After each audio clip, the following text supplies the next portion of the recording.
Mr. Levin, as you sit here today, do you consider yourself to be an unbiased witness?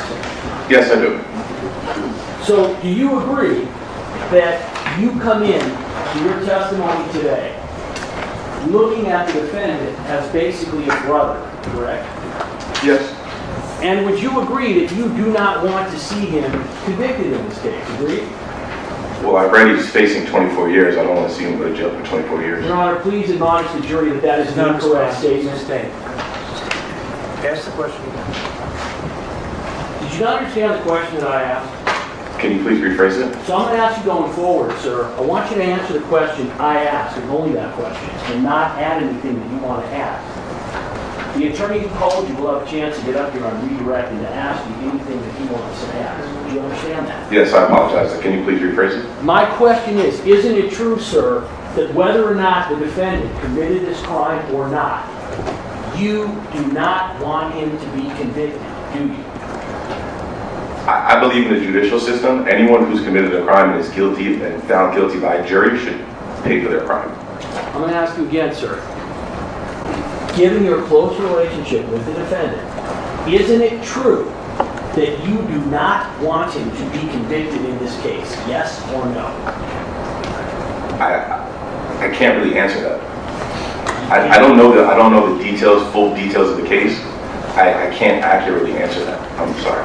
You would agree that you have, in addition to your personal relationship, you have a financial relationship with the defendant, correct? Not significant. Well, wait a minute. You're his tour manager, correct? Yeah, the past 2-3 years, he barely toured. Well, if he tours, would you expect to be the tour manager? When he tours, yes. And when he tours, that can be very financially lucrative for the defendant and for anybody else who is associated with him, correct? Sure, yeah. So you would agree, sir, that you have a financial interest in the defendant being able to continue to tour where you can be his tour manager. Is that correct?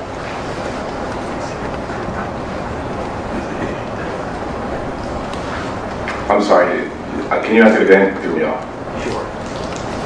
Would you agree that you have a future financial interest in the defendant being able to perform and tour? Yes, but it's not the majority of my income. That's not what I asked. Everything after yes is true. I apologize. Sorry. Are you aware of the defendant having toured in Bangkok? In Bangkok? Yeah. Yes. When did that happen? Last year in November, I believe we did the show. In fact, you're aware that this trial was delayed so he could tour, correct? Well sustained. The objection sustained. You just told me he rarely tours anymore. He just toured in Bangkok a couple of months ago, correct? I wouldn't consider a tour. A tour is multiple shows. That was one show. It was a one-off show. Did you go? Of course I would, yeah. Yeah, in fact, you got paid for going, right? Yes. So, do you agree that you have a financial interest in the defendant continuing to be able to tour? Yes. Yeah. I'm not going to keep that yet. Yes. So, how much of your income, I'm not asking you what you make, but what percentage of your income is either directly or indirectly related to the defendant? Currently, I would say 30%. And what was it previously? Previously, when? Well, so you said currently it's 30%. You agree? Like I said, it varies. It depends on how much he's toured. So when he tours, I can't accurately tell you because that's years ago when he was actually touring. When he was actually touring, you were making more money. Is that correct? Well, yeah, the more shows we do, the more I make, yeah. And in fact, when you were his assistant, that's what he paid you, correct? I'm sorry, When I was his assistant, I got paid, yes. and that was your primary source of income, correct? In 2010, yeah, that was. So historically, the defendant has been an extremely important source of income for you. Is that right? Yes, he's opened the door for me to have other opportunities aside from working directly from him to be able to further benefit financially. So I DJ on my own, like I said, not with him. I travel on my own. And recently, for the past couple of years, that's been the majority source of my income, yes. And in terms of you being able to establish yourself as a DJ and your clothing brand, you have the defendant in large part to thank for that, don't you? Sure, yes. Now, I want to ask you, when did you first speak to the defense in this case?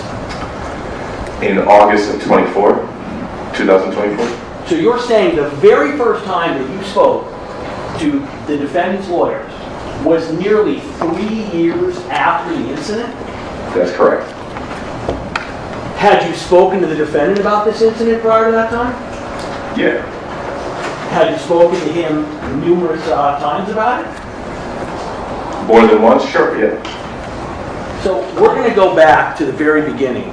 When did you first hear about this incident on November 6, 2020? The next day? And did you talk to the defendant about it? Yes. And at that point in time, did he tell you that he had pulled a prop gun on Relly? Yes, he explained to me the situation of what happened on the night of November 6th.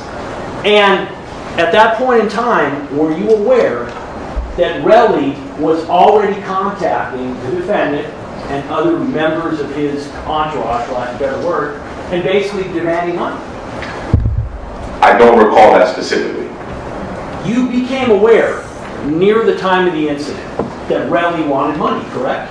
I can't recall that specifically. No, I know about the incident, but I don't know. He didn't contact me about wanting any money. So I don't know. I can't recall specifically if he did that. Let me ask you something. Did you become aware at some point in time that Relly wanted money? Yeah. And did you become aware of that from the defendant? To be honest, I think I became aware of it when everything came out in the media. Wait, so you're saying you never had a conversation with the defendant back near this, when this event happened, about the victim wanting a bunch of money from him? Like I said, sir, to be honest, I can't recall that specific conversation. I'm not asking a specific conversation. I'm asking, did you have any conversation with the defendant, who you described as your brother, a fellow ASAP, the person who you were his personal assistant? Did you have any conversation with him near the time of this event about what happened, the fact that Relly wanted money for it? When you say the fact that Relly wanted money, like I said, I can't recall if we specifically spoke about that right around the time of the event. When did you become aware that Relly wanted money? I told you, I don't specifically recall, but I believe it may have been around when everything came out in the media. And when you say everything coming out in the media, do you mean... When the defendant was arrested. And that's going to be in 2022, is that correct? In April, I believe, yes. And you're telling me that before that time, as far as you can remember, you didn't have any conversation with the defendant about what Relly wanted from him. Is that correct?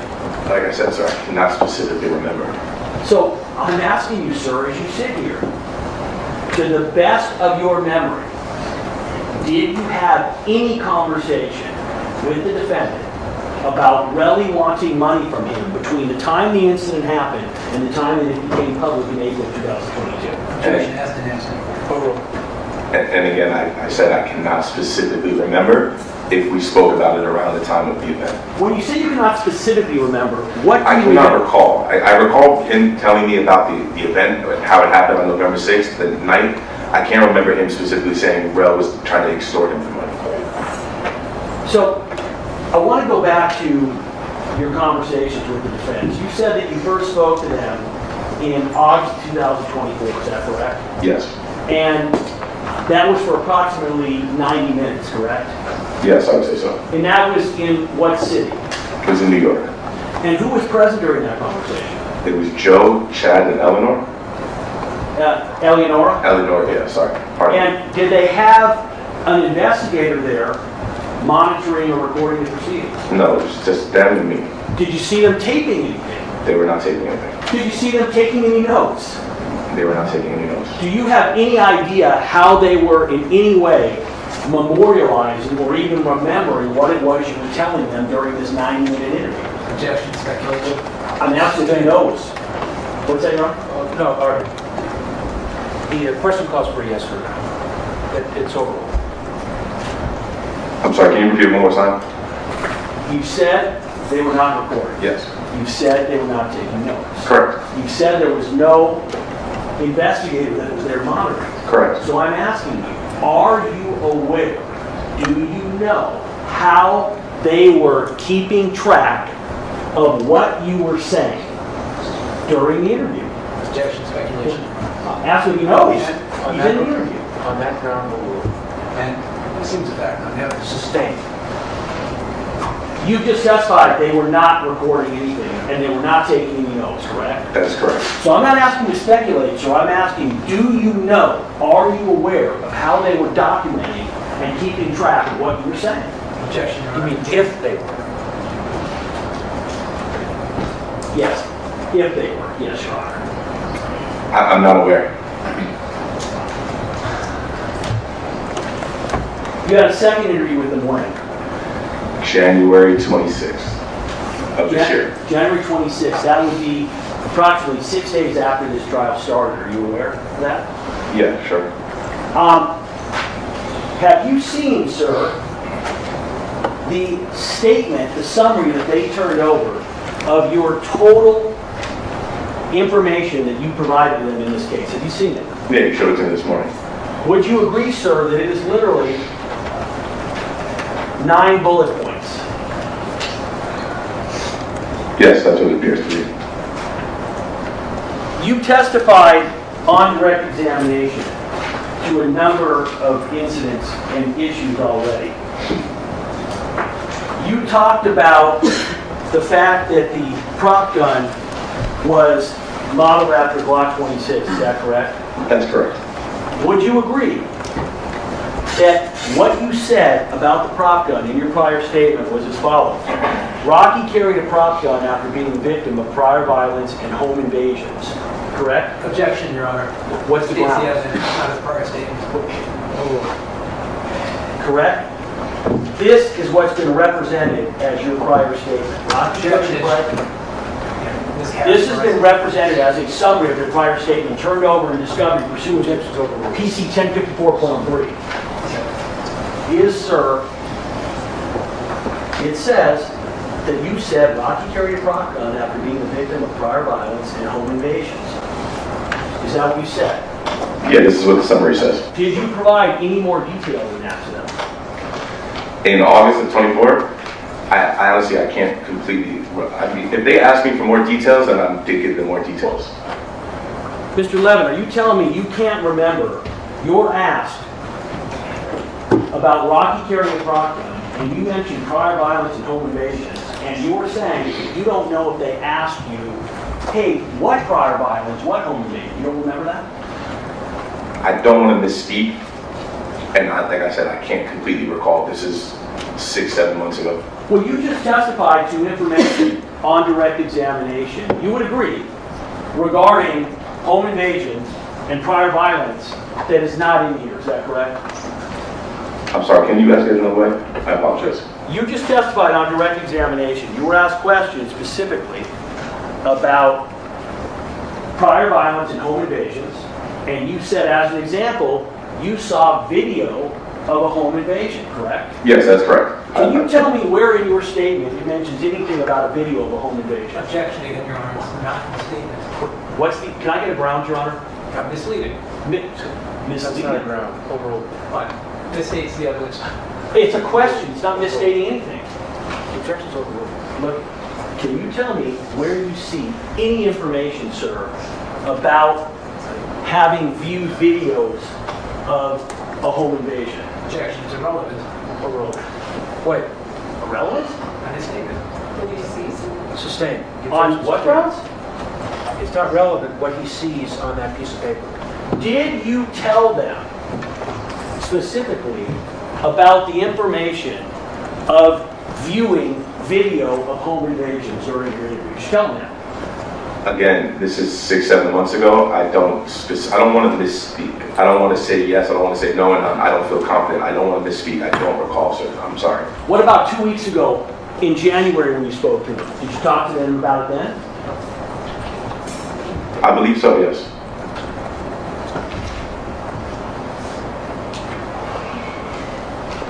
Did you, sir, ever mention anything to them in any of your interviews about going to a shooting range or trying to go to a shooting range?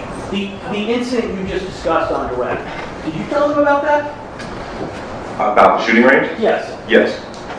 I want you to take a look and tell me if you see any mention of a shooting range in your statement. Objection. Irrelevant.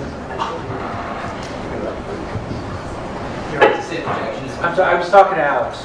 The question, Your Honor, I've asked him, he testified on direct regarding the shooting range incident, not being able to go there, what happened, how he went to the house, how the 9mm magazine was. Right. What about that? I'm asking him, he said, yes, I told them that information. I'm asking him, do you see that information in your statement? The objections are, it's irrelevant what he sees on that piece of paper. Did you definitively go through with them, sir, that incident that you testified to on direct examination? Did I go through with them in detail? No. Well, what did you tell them about that incident? Was it just what you said on direct? Exactly what I said on direct? I don't know if it was word for word. Well, did you tell them in essence, sir, about that incident involving your attempt to go to the shooting range and how you ended up leaving a 9mm Glock 43 magazine at the defendant's home? Did you tell them that? I told them that was my magazine at the home, yes. That's not what I asked you. Tracy, do you want to go, can we go another half hour, 45 minutes? I know it's, yes, go ahead. Yes, we can go. Go to 3? Yeah. Okay, go ahead. I didn't ask you if you mentioned that it was your magazine. I asked you, did you tell them about the incident, giving the detail that you just gave on direct examination? Did you tell them that? What detail in specific is that? You just on direct examination told you recited an alleged incident where you were going to go to the shooting range. You went over to the defendant's house with all of your guns and magazines, that you had some drinks, and then because you drank too much, you decided you were going to leave a magazine for a gun you didn't own at the defendant's home. Did you tell the defense that during your interview? No, not in detail like that. I didn't rehearse it with them, if that's what you're trying to say. That's not what I'm trying to say. I'm asking, did you tell them that? I didn't tell them in detail like that, no. Well, do you know then how they knew to ask you about it if you never told them? About the shoot, I told them we were going to go to a shooting range. Let me continue.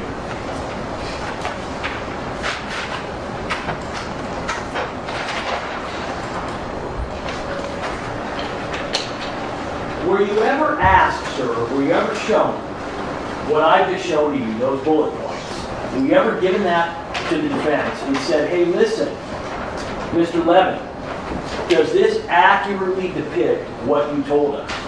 The first time I saw that piece of paper was this morning when you showed me. Did they ever call you to go over your statement, to say, hey, listen, we've got to turn over your statement to the prosecution. We want to make sure we have everything. Did they ever do that? No.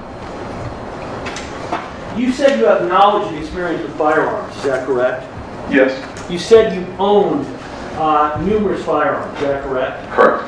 You are currently a resident of California and have been a resident in California for many years. Is that correct? Yes.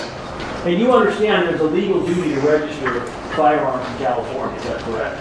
That's correct. When I buy my firearms, I buy them at a licensed dealer, yes. And you were aware, sir, before you ever took the stand today, you were aware that the Glock 43 magazine that you allegedly gave to the defendant, I didn't give it to him. I left it at his that you house. left there. Yes. You were aware, sir, that you did not have a registered gun that would fit that magazine, correct? That is correct, yes. And in fact, isn't it true, Mr. Levin, that you understood that because you did not have a registered gun that would fit that magazine, that you had to come up with a story to explain how it was that not only you left a magazine at the defendant's house without a firearm to go with it, but also why you had that magazine in the first place. Is that correct? I didn't have to. It's cross-examination. I didn't have to come up with a story as the truth. And when is it your position that you first told the defense the details that you just described about having brought that magazine over with your gun, having had the drinks, and having left it there?